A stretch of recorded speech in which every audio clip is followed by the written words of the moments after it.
एक सिद्ध योगी से इस विद्या को ग्रहण किया है। मैं किसी का भी भूत, भविष्य और वर्तमान बिल्कुल ठीक ठीक बता सकता हूँ। राजकुमार की बात सुन राजकुमारी बोली, ओह ऐसा है तो क्यों ना तुम मेरा भविष्य बताओ। फिर कुछ सोचकर राजकुमारी रुक गई और बोली, नहीं नहीं, भविष्य को भविष्य ही रहने दो, तुम मुझे मेरे भूतकाल के बारे में कुछ बताओ। राजकुमारी के इतना कहने पर राजकुमार ने कुछ देर ध्यान लगाया, फिर बोला, राजकुमारी जी, आपने अभी तक बहुत से राजकुमारों के विवाह प्रस्ताव ठुकराए हैं और अंततः आप अपने पिता के कहने पर राजकुमारों की परीक्षा लेने को राजी हुई हो। राजकुमार की बात सुन राजकुमारी उसकी विशेषता से प्रभावित होती हुई बोली, तुमने बिल्कुल सही कहा, मुझे तुम्हारी विशेषता वाकई में बहुत दिलचस्प लगी, पर मुझे सोचने के लिए थोड़ा समय चाहिए, तब तक आप अतिथि गृह में ठहरें।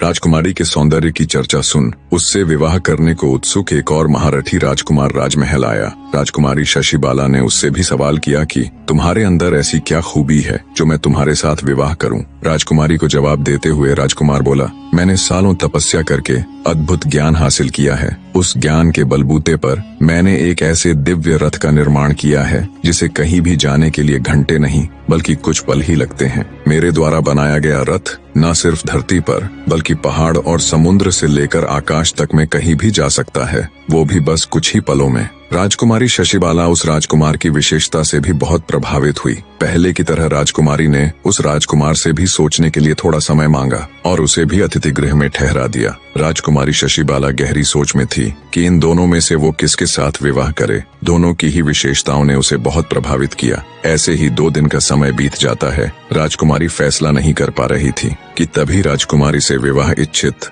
एक और महारथी राजकुमार राजमहल में पधारा। राजकुमारी शशिबाला ने उसके सामने भी वही प्रश्न दोहराया। राजकुमार ने बड़ी शालीनता से जवाब दिया, राजकुमारी जी, मैंने सालों कठिन अभ्यास करके भाला चलाने में ऐसी कुशलता प्राप्त कर ली है कि मैं अगर आंख बंद करके भी अपने भाले से किसी पर वार करूं तो सामने वाला कितना भी शक्तिशाली क्यों ना हो, मेरे एक ही वार में ढेर हो जाएगा। राजकुमारी शशिबाला उस महारथी राजकुमार की विशेषता से भी बहुत प्रभावित हुई। राजकुमारी ने बाकी राजकुमारों की तरह उसे भी अतिथि गृह में ठहरा दिया और अपने पिता के साथ सलाह मशवरा करके अपना निर्णय देने के लिए एक निश्चित दिन मुकर्रर कर दिया। राजकुमारी इसी बीच तीनों राजकुमारों के विषय में गंभीरता से सोचती रहीं। आखिर निर्णय का दिन आ गया। निश्चित तिथि पर तीनों राजकुमार बन ठनकर राज दरबार में उपस्थित हुए।